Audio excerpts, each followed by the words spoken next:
ইসরায়েলের কাছে $51 কোটি মূল্যের বোমা সরঞ্জাম বিক্রির প্রস্তাব অনুমোদন করেছে যুক্তরাষ্ট্র সরকার। এর মধ্যে বোমাকে সুনির্দিষ্ট লক্ষ্যে পৌঁছে দেওয়ার জন্য ব্যবহৃত বম্ব গাইডেন্স কিটও আছে। তাহলে ইসরায়েলের নতুন টার্গেট কোন দেশ? এমন প্রশ্ন এখন সমাজ পাতায় ঘুরপাক খাচ্ছে। ইরানের সঙ্গে সাম্প্রতিক সংঘাতে ইসরায়েল প্রচুর গোলাবারুদ ব্যবহার করার পর যুক্তরাষ্ট্রের পক্ষ থেকে এমন ঘোষণা এলো। তবে ইসরায়েল আর ভারত ফের নতুন করে বার্তা আদান প্রদান শুরু করেছে বলে আন্তর্জাতিক গণমাধ্যমের সংবাদ প্রকাশিত হচ্ছে। সেই সংবাদের সূত্র ধরে সামাজিক যোগাযোগ মাধ্যমে ভাসছে ইসরায়েলের পরবর্তী টার্গেট পাকিস্তান। বিভিন্ন সোশ্যাল মিডিয়া এখন ইসরায়েল আর নেতানিয়াহুকে দাবার গুটি বলে মন্তব্য করছে, যাদের নিজস্বতা নেই, যারা আমেরিকা দ্বারা পরিচালিত অসার একটি দেশ। ফিলিস্তিন, ইরান, লেবানন, ইয়েমেনে নিয়মিত হামলা চালানো একটি যুদ্ধবাজ দেশ হিসেবে গোটা বিশ্বেই এখন ইসরায়েল আলোচিত, সমালোচিত।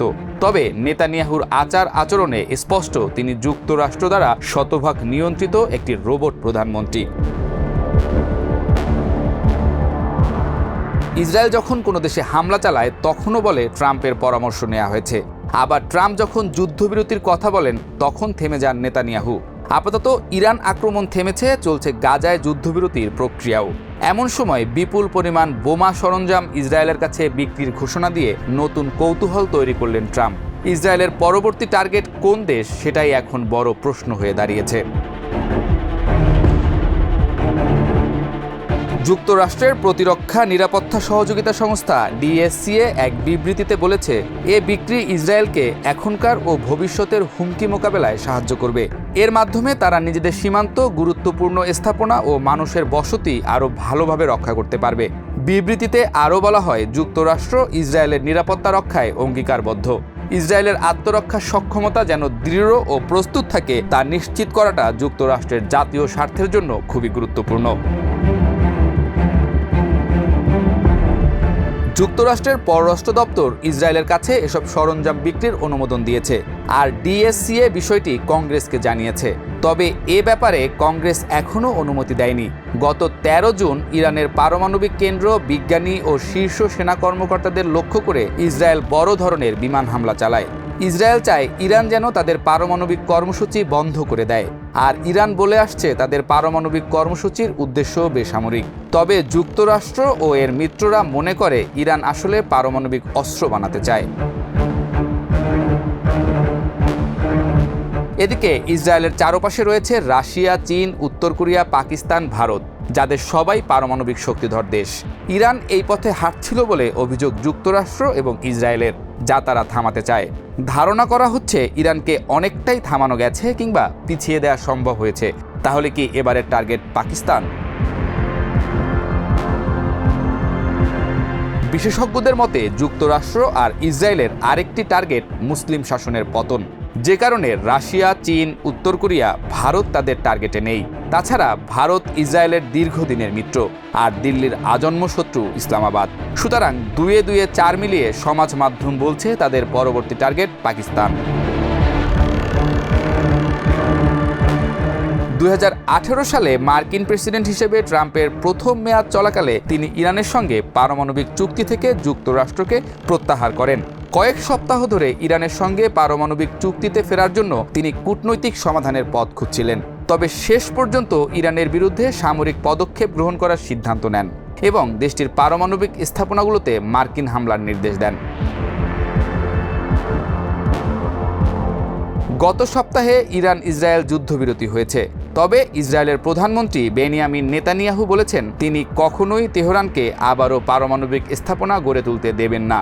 এতে ভবিষ্যতে আবার সংঘাত হওয়ার আশঙ্কা বাড়বে।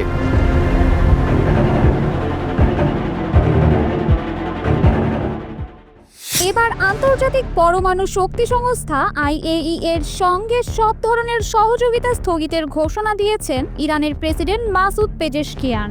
আর এমন ঘোষণায় ইরানের পারমাণবিক অস্ত্র তৈরিতে আন্তর্জাতিক আইনের আর কোনো বাধা থাকবে না বলে মনে করছেন বিশেষজ্ঞরা। তেহরানের বিরুদ্ধে রাজনৈতিক উদ্দেশ্য প্রণোদিত প্রস্তাব পাশ করায় এই সিদ্ধান্ত নিয়েছে ইসলামী প্রজাতন্ত্র ইরান। ইরানের সংবাদ সংস্থা মেহের নিউজের এক প্রতিবেদনে উঠে এসেছে এমন তথ্য। গত 25 জুন ইরানের পার্লামেন্ট মাজলিস আইএইই এর সঙ্গে সহযোগিতা স্থগিতের একটি বিল পাশ করে। পার্লামেন্টের প্রেসিডিয়াম সদস্য আলী রেজা সালিমি জানান, আইন প্রণেতারা বিলটির সাধারণ ও নির্দিষ্ট ধারা সর্বসম্মতিক্রমে অনুমোদন করেছেন।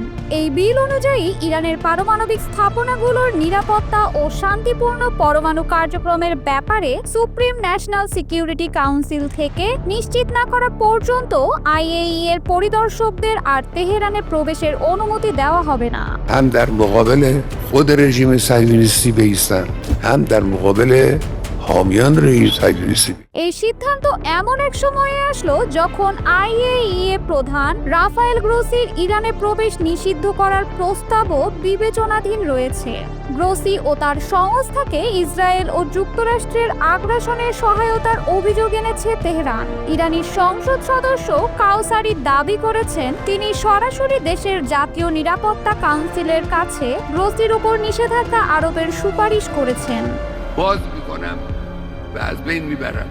বিশ্লেষকদের মতে তেহরানের সাথে সংস্থাটির উত্তেজনার সূচনা হয় সম্প্রতি আইএইই বোর্ড অব গভর্নেন্সের একটি প্রস্তাব পাশের মাধ্যমে। ওই প্রস্তাবে দীর্ঘ 20 বছর পর আবারও ইরানের বিরুদ্ধে পরমাণু চুক্তির শর্ত ভঙ্গের অভিযোগ তোলে সংস্থাটি। এতে বলা হয়, ইরান পরমাণু নিরাপত্তা সংক্রান্ত বাধ্যবাধকতা লঙ্ঘন করেছে।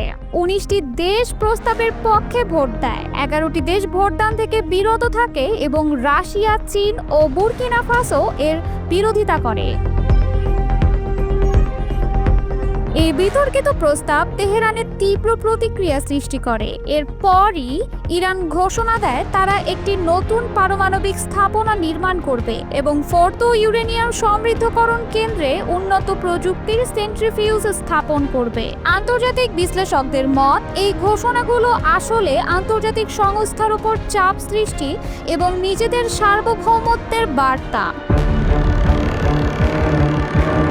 ইরানের অভিযোগ, রাফায়েল গ্রোসির একাধিক রাজনৈতিক ও পক্ষপাত দুষ্ট রিপোর্ট ইসরায়েলি আগ্রাসনের পথ উন্মুক্ত করে দিয়েছে। গত 13 জুন ইসরায়েল ইরানে একাধিক স্থানে হামলা চালায়, যাতে নিহত হন কয়েকজন পারমাণবিক বিজ্ঞানী ও উচ্চপদস্থ সামরিক কর্মকর্তা। কিন্তু আন্তর্জাতিক আইনের সুস্পষ্ট লঙ্ঘন হওয়া সত্ত্বেও গ্রোসি এই হামলার কোনো নিরপেক্ষ বা কড়া নিন্দা জানাননি। With Iran's safeguards obligations with the agency. এছাড়া যুক্তরাষ্ট্রের চালানো সর্বশেষ হামলায় ইরানের 3টি গুরুত্বপূর্ণ পরমাণু স্থাপনা ফোর্দো, নাতানজ ও ইস্পাহান টার্গেট করা হয় B-2 স্টেলথ বোমার ও ক্রুজ ক্ষেপণাস্ত্র দিয়ে। এই আগ্রাসনের পরও চুপ থাকেন গ্রোসি। তার এই নীরবতা আন্তর্জাতিকভাবে প্রশ্নের মুখে ফেলেছে আইএইই এর নিরপেক্ষতা ও গ্রহণযোগ্যতাকে। ইরানের প্রেসিডেন্ট মাসুদ পেজেশকিয়ান সহ অন্যান্য নেতারা শুরু থেকেই পশ্চিমা চাপ ও হুমকির বিরুদ্ধে কড়া অবস্থান নিয়েছেন।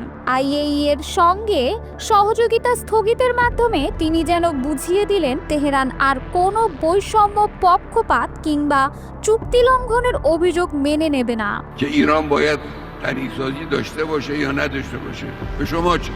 বিশ্ব রাজনীতির পর্যবেক্ষকরা বলছেন, এই সিদ্ধান্ত পারমাণবিক ইস্যুতে ইরান ও পশ্চিমা বিশ্বের মধ্যে চলমান উত্তেজনাকে আরও জটিল করে তুলতে পারে। তবে সবকিছুর মধ্যে বিশ্ববাসীর প্রতি তেহরানের স্পষ্ট বার্তা হলো, নিজেদের নিরাপত্তা ও সম্মান নিয়ে কোনো আপোষ নয়।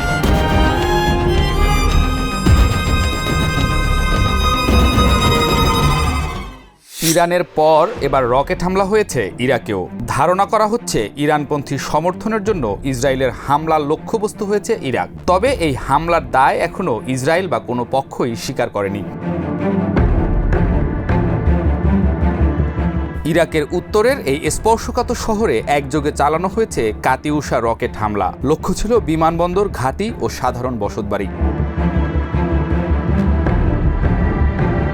ইরাকি বাহিনী বলছে, রোববার রাত 11টার দিকে কিরকুকের আন্তর্জাতিক বিমানবন্দরের সামরিক অংশে আঘাত হানে 2টি কাতিউশা রকেট। আহত হন অন্তত 2 নিরাপত্তা সদস্য। একটি রকেট গিয়ে পড়ে রানওয়ের কাছে, আর একটি আঘাত করে শহরের উরুবা পাড়ার একটি সাধারণ বাড়িতে। বিস্ফোরণে বাড়িটি মারাত্মক ক্ষতিগ্রস্ত হয়, তবে আশ্চর্যজনকভাবে প্রাণহানি হয়নি।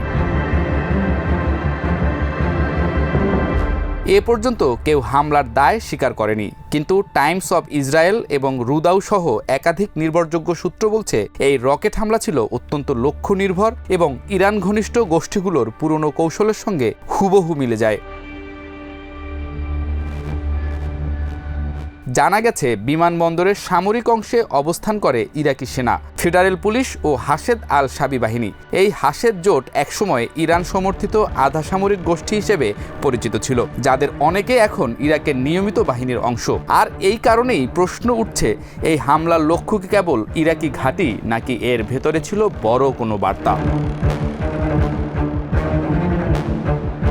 কারণ এর মাত্র এক সপ্তাহ আগেই ইরাকের আরও দুটি সামরিক ঘাঁটিতে চালানো হয়েছিল সুনির্দিষ্ট ড্রোন হামলা। বাগদাদের উত্তরের তাজি ঘাঁটিতে একটি রাডার সাইট ও দক্ষিণ ইরাকের ইমাম আলী ঘাঁটির রাডার স্টেশন, উভয় জায়গায় ড্রোন হামলা হয়। বিশেষজ্ঞরা বলছেন, এই ধরনের স্পষ্ট লক্ষ্যবস্তুতে আঘাত হানা কেবলমাত্র ইরানপন্থী গোষ্ঠীগুলোর পক্ষে সম্ভব। কিরকুকের রকেট হামলা ছিল তুলনামূলকভাবে এলোমেলো। একটি রকেট গিয়ে পড়েছে বেসামরিক বসতিতে, অন্যটি রানওয়ের কাছে। কিন্তু এটি কি আসলেই এলোমেলো, নাকি ছিল দাবির বাইরে বার্তা পৌঁছানোর চেষ্টা? উল্লেখ্য, কিরকুক এমন একটি শহর যা কুর্দিস্তান ও বাগদাদ উভয়ের জন্য কৌশলগতভাবে স্পর্শকাতর। এখানে রয়েছে আরব, কুর্দি, তুর্কমেন তিনটি জাতিগোষ্ঠীর সংঘবদ্ধ বাস। 2017 সালে কুর্দি পেশমার্গাদের হটিয়ে এখানকার নিয়ন্ত্রণ নেয় বাগদাদ সরকার। সেই থেকে কিরকুক হয়ে উঠেছে রাজনৈতিক দ্বন্দ্বের অন্যতম কেন্দ্রবিন্দু। এমন প্রেক্ষাপটে একযোগে রকেট ছোড়া নিছক সন্ত্রাস, নাকি ভেতরে লুকিয়ে থাকা বড় কোনো বার্তা, তা নিয়েই এখন তোলপাড় গোটা অঞ্চল। এমন এক সময় যখন ইরান ইসরায়েল 12 দিনের সংঘাত থেকে সাময়িক বিরতি মিলেছে, যুদ্ধ থেমেছে কিন্তু আঘাত থামেনি। আর এই যুদ্ধের পরবর্তী পর্ব কি তবে ইরাককে ঘিরে? এমন আশঙ্কাই এখন উঠছে আন্তর্জাতিক কূটনীতির মঞ্চে।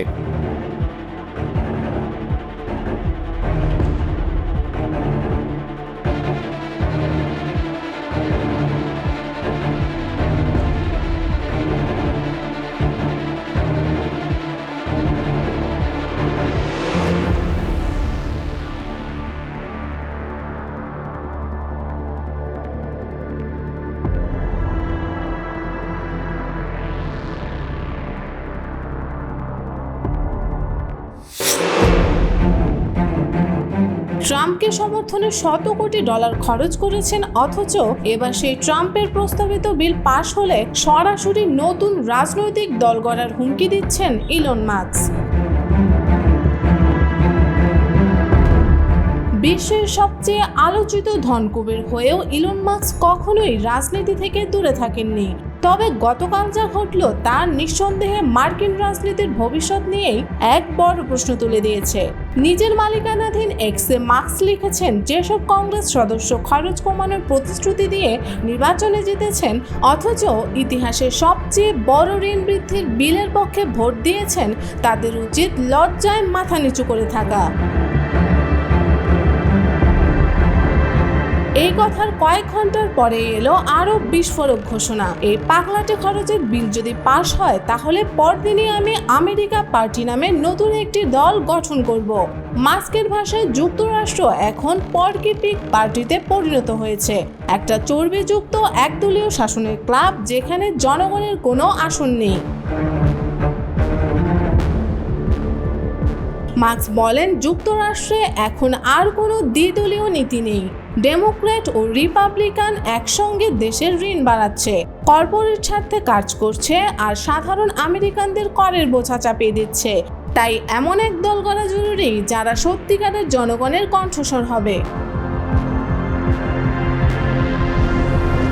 যদিও মাস্কের সঙ্গে রিপাবলিকানদের সখ্যতা নতুন কিছু নয়। ট্রাম্প প্রশাসনে থাকাকালীন তিনি অভিবাসন বিরোধী সীমান্ত বন্ধন নীতির জোরালো সমর্থক ছিলেন। এমনকি ট্রাম্পের নির্বাচনে রিপাবলিকানদের পক্ষে $27 কোটি 50 লাখ খরচ করেছেন। তবুও এখন সেই ট্রাম্পের বিলকেই বলছেন ঋণের দাসত্ব। এই পরিবর্তনের শুরু কিছুদিন আগেই হয়েছিল। চলতি মাসের শুরুতে ট্রাম্পের কর বিল নিয়ে মাস্ক প্রথম খোলাখুলি বিরোধিতা শুরু করেন। এরপরই একে একে আসে ট্রাম্পের সঙ্গে প্রকাশ্য দ্বন্দ্ব, হোয়াইট হাউসের সঙ্গে দূরত্ব এবং সবশেষে হুমকি। আমার শেষ কাজ হিসেবেও আমি নিশ্চিত করব বিলের পক্ষে ভোট দেওয়া রিপাবলিকানরা যেন বাছাই পর্বেই হেরে যায়। তবে শুধু হুমকি নয়, ইলন মাস্ক আমেরিকা পিএসি নামের নিজস্ব রাজনৈতিক কমিটি দিয়ে এরই মধ্যে কাজ শুরু করে দিয়েছেন। ফেডারেল নির্বাচন কমিশনের নথি অনুযায়ী এই কমিটি মার্চ মাসেই ফ্লোরিডার 2 রিপাবলিকান প্রার্থীকে বিপুল অর্থ সহায়তা দিয়েছে। এছাড়া মাস্ক জানিয়েছেন তিনি প্রাথমিক বাছাই পর্বে এইসব কনজারভেটিভ বিশ্বাসঘাতকদের বিরুদ্ধে অন্য প্রার্থীদের অর্থায়ন করবেন। বিশ্লেষকদের মতে মাস্কের এই রাজনৈতিক মুভটি কেবল রাগের বহিঃপ্রকাশ নয়, বরং এটি হতে পারে রিপাবলিকান পার্টির ভেতর থেকেই এক ধরনের বিদ্রোহ। বলা হচ্ছে তিনি হয়তো ট্রাম্পকে ঠেকিয়ে নিজের রাজনৈতিক চ্যালেঞ্জার হিসেবে উঠে আসতে চাইছেন। তবে প্রশ্ন উঠেছে, ইলন মাস্ক কি সত্যি নিজেকে রাজনীতির মাঠে সক্রিয় নেতা হিসেবে গড়ে তুলবেন, নাকি এটিও তার বহু হুমকির ঘোষণার মতো কেবল এক চমক?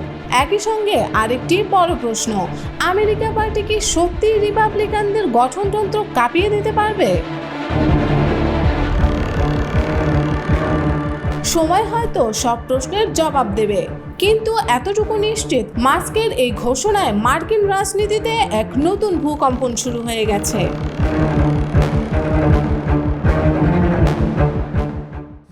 যুক্তরাজ্যের ভেতরে ইরান একটি গোপন ছায়াযুদ্ধ চালাচ্ছে, আর এই ছায়াযুদ্ধ শুধু তেহরানের উপর আরোপিত নিষেধাজ্ঞাকে অকার্যকর করার প্রচেষ্টার মধ্যে সীমাবদ্ধ নয়, বরং এর পরিধি আরও বিস্তৃত। ইরান প্রোপাগান্ডার মাধ্যমে যুক্তরাজ্যের নাগরিকদের মধ্যে প্রভাব বিস্তার করছে এবং সমাজের মধ্যে বিভাজন তৈরির লক্ষ্যে কাজ করছে, এমনটাই জানিয়েছে ব্রিটিশ দৈনিক দ্য টেলিগ্রাফ। সোমবার প্রকাশিত প্রতিবেদনে বলা হয়েছে 2024 সালে যুক্তরাজ্যের ট্রেজারি 9টি নিষেধাজ্ঞা লঙ্ঘনের ঘটনা তদন্ত করছে। তবে এই লঙ্ঘনগুলো ইরানের অভ্যন্তরীণ রাজনৈতিক প্রভাব ও আর্থিক তৎপরতার একটি ক্ষুদ্র অংশ মাত্র। দ্য টেলিগ্রাফের মতে ইরানের এই দীর্ঘমেয়াদী কৌশলের লক্ষ্য হল পশ্চিমা শত্রু রাষ্ট্রগুলোর ভেতরে বিভাজন তৈরি করা এবং যুক্তরাষ্ট্র ঘনিষ্ঠ দেশগুলোর রাজনৈতিক স্থিতিশীলতাকে দুর্বল করা। প্রতিবেদনে ইঙ্গিত দেওয়া হয়েছে যে ইরানের রাষ্ট্রীয় টেলিভিশন চ্যানেল প্রেস টিভি একসময় যুক্তরাজ্যের সম্প্রচারের অনুমতি পেলেও 2012 সালে তা বাতিল হয়। তবুও তারা এখনও অনলাইনে ইরান ঘাঁষা প্রচার চালিয়ে যাচ্ছে। ইসলামিক হিউম্যান রাইট কমিশনের মতো কিছু লন্ডন ভিত্তিক সংগঠনের কথাও প্রতিবেদনে উল্লেখ করা হয়েছে। বলা হচ্ছে এই সংগঠনগুলো কুর্স ডে আয়োজন করে এবং পূর্বে হিজবুল্লাহর প্রতি প্রকাশ্য সমর্থন জানিয়ে সমালোচনার মুখে পড়ে। পরে হিজবুল্লাহকে যুক্তরাজ্য সন্ত্রাসী সংগঠন হিসেবে তালিকাভুক্ত করে। এছাড়া নিষেধাজ্ঞা থাকা সত্ত্বেও ইরানের 2টি রাষ্ট্রীয় ব্যাংক মেলি ব্যাংক ও ব্যাংক সাদেরাত এখনও লন্ডনের কেন্দ্রস্থলে কার্যক্রম চালাচ্ছে। এগুলোর সঙ্গে পূর্বে মধ্যপ্রাচ্যের সশস্ত্র গোষ্ঠীগুলোর অর্থায়নের যোগসূত্র পাওয়া গেছে বলেও প্রতিবেদনে উল্লেখ করা হয়। দ্য টাইমস এবং স্কটিশ ডেইলি এক্সপ্রেসের তথ্য মতে সম্প্রতি স্টর্ম 2035 নামের একটি নেটওয়ার্ক শনাক্ত করেছে, যা সম্ভবত ইরানের সঙ্গে যুক্ত। এই নেটওয়ার্ক ইংরেজি ও স্প্যানিশ ভাষায় বিভেদমূলক পোস্ট তৈরি করতে পার্সিয়ান ভাষায় প্রম্পট ব্যবহার করত। এই পোস্টগুলো এক্সে এমন অ্যাকাউন্ট থেকে প্রকাশিত হতো যারা নিজেদের স্থানীয় ব্রিটিশ ব্যবহারকারী হিসেবে পরিচয় দিত, কিন্তু প্রকৃতপক্ষে এগুলো ছিল ভুয়া অ্যাকাউন্ট। ভুয়া পরিচয়ে এগুলোও তৈরি করা হতো এবং স্টক ছবি ব্যবহার করত। গবেষণা বলছে এই প্রচারণার লক্ষ্য ছিল স্কটল্যান্ডের স্বাধীনতা আন্দোলন, ব্যয় সংকোচন নীতি এবং বিদেশ নীতি সংক্রান্ত স্পর্শকাতর ইস্যুতে মতবিরোধকে উস্কে দেওয়া।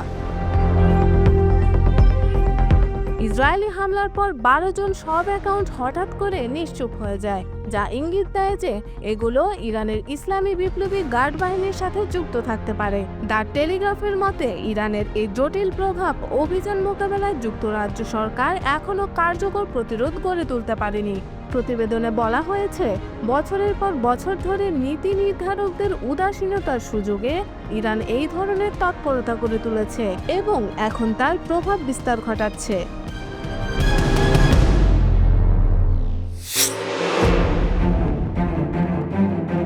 ইসরায়েলের ক্ষেপণাস্ত্র হামলার ঠিক পরেই পারস্য উপসাগরের গভীর থেকে উঠে এলো ভয়াবহ এক স্যাটেলাইট সংকেত। ইরান তাদের যুদ্ধ জাহাজে মাইন বোঝাই করছে, আর এই মাইন ফেলা হচ্ছে বিশ্বের সবচেয়ে গুরুত্বপূর্ণ জাহাজ চলাচলের পথ হরমুজ প্রণালীতে। 13 জুন ইসরায়েলের ক্ষেপণাস্ত্র আঘাতের ঠিক কিছু সময় পরেই মার্কিন গোয়েন্দারা শনাক্ত করে ইরানি জাহাজগুলোতে নৌমাইন তোলা হচ্ছে। 2 মার্কিন গোয়েন্দা কর্মকর্তাকে রয়টার্স এই তথ্য নিশ্চিত করেন। তবে এতদিন বিষয়টি ছিল সম্পূর্ণ গোপনীয়। এখন তা প্রকাশ্যে আসতেই আন্তর্জাতিক মহলে শুরু হয়েছে প্রবল উদ্বেগ। Any further attacks against our civilians Hormuz প্রণালী বিশ্বের 20% তেল ও গ্যাস রপ্তানির প্রধান পথ। সৌদি আরব, ইরাক, কুয়েত, সংযুক্ত আরব আমিরাত, এমনকি কাতারের এলএনজি রপ্তানিও হয় এই পথ দিয়ে। এই সমুদ্রপথ অবরুদ্ধ হয়ে গেলে পুরো বিশ্ব জুড়েই শুরু হবে জ্বালানি সংকট, অর্থনীতি পড়ে যাবে চরম বিপর্যয়ে। 22 জুন যুক্তরাষ্ট্র ইরানের 3টি গোপন পারমাণবিক স্থাপনায় হামলা চালানোর পর ইরানের পার্লামেন্ট হরমুজ প্রণালী বন্ধের পক্ষে ভোট দেয়, যদিও এটি এখনো বাধ্যতামূলক নয়। কিন্তু দেশটির সুপ্রিম ন্যাশনাল সিকিউরিটি কাউন্সিল সিদ্ধান্ত নিলে মুহূর্তেই সেই আইন কার্যকর হবে। Islamic Republic of Iran with the utmost এই মুহূর্তে প্রশ্ন একটাই, তেহরানকে এবার সত্যিই সমুদ্র অবরোধ করবে? অতীতে বহুবার হুমকি দিয়েছে, কিন্তু বাস্তবে কখনো এই পথ বন্ধ করেনি। তবে এবার সেই আশঙ্কায় জেগে উঠেছে, কারণ গোয়েন্দা তথ্য বলছে ইরানের হাতে রয়েছে 5000-এর বেশি নৌমাইন, যেগুলো দ্রুত মোতায়েনযোগ্য। سیاستمداران آمریکایی و 2019 সালের মার্কিন ডিফেন্স ইন্টেলিজেন্স এজেন্সির রিপোর্টে বলা হয়েছিল এই মাইনগুলো ছোট, অতি দ্রুতগামী নৌকায় করে কয়েক ঘন্টার মধ্যেই বসিয়ে দেওয়া সম্ভব। এবার সেই প্রস্তুতি বাস্তব হয়ে উঠছে। হোয়াইট হাউসের এক কর্মকর্তা রয়টার্সকে বলেন, হুতিদের বিরুদ্ধে সফল অভিযান অপারেশন মিডনাইট হ্যামার এর পর পারস্য উপসাগরে এখনো বাণিজ্যিক জাহাজ চলাচল চালু রয়েছে, তবে হরমুজের নজরদারি সর্বোচ্চ সতর্কতায় চলছে। دانشجویانش آمدن به نفع فلسطین এই পরিস্থিতিতে যুক্তরাষ্ট্র বাহরাইনে তাদের 5ম নৌবহরের এলসিজি জাহাজগুলোকে অস্থায়ীভাবে সরিয়ে নিয়েছে। অতীতে এখানে রাখা হতো 4টি মাইন নিষ্কাশন জাহাজ, কিন্তু এখন তাতে পরিবর্তন এসেছে, কারণ আশঙ্কা রয়েছে ইরান যে কোনো সময় এই অঞ্চলে বড় ধরনের পাল্টা আঘাত হানতে পারে। উল্লেখযোগ্যভাবে ইরানের কাতারে অবস্থিত মার্কিন ঘাঁটিতে ক্ষেপণাস্ত্র হামলা ছিল এক ধরনের বার্তা, তেহরান প্রতিশোধ নিতে দ্বিধা করবে না। ফলে হরমুজ প্রণালীতে মাইন বসানো হলে তা শুধু সামরিক নয়, কূটনৈতিক ও অর্থনৈতিকভাবে এক ভূমিকম্প তৈরি করবে। হরমুজ প্রণালীর সবচেয়ে সংকীর্ণ জায়গায় এর প্রস্থ মাত্র 21 মাইল, আর জাহাজ চলাচলের পথ মাত্র 2 মাইল। উভয় দিক মিলে এতটাই স্পর্শকাতর পথ যে একটি মাত্র বিস্ফোরণে এই সাগরকে রূপ দিতে পারে যুদ্ধক্ষেত্রে। غزه از فلسطین دفاع میکنن বিশ্ব এখন তাকিয়ে আছে তেহরানের পরবর্তী নির্দেশের দিকে, আর হরমুজ প্রণালীর ঢেউ ভেসে উঠছে একটাই প্রশ্ন, এই পথ কি এবার সত্যিই রক্তাক্ত হতে চলেছে?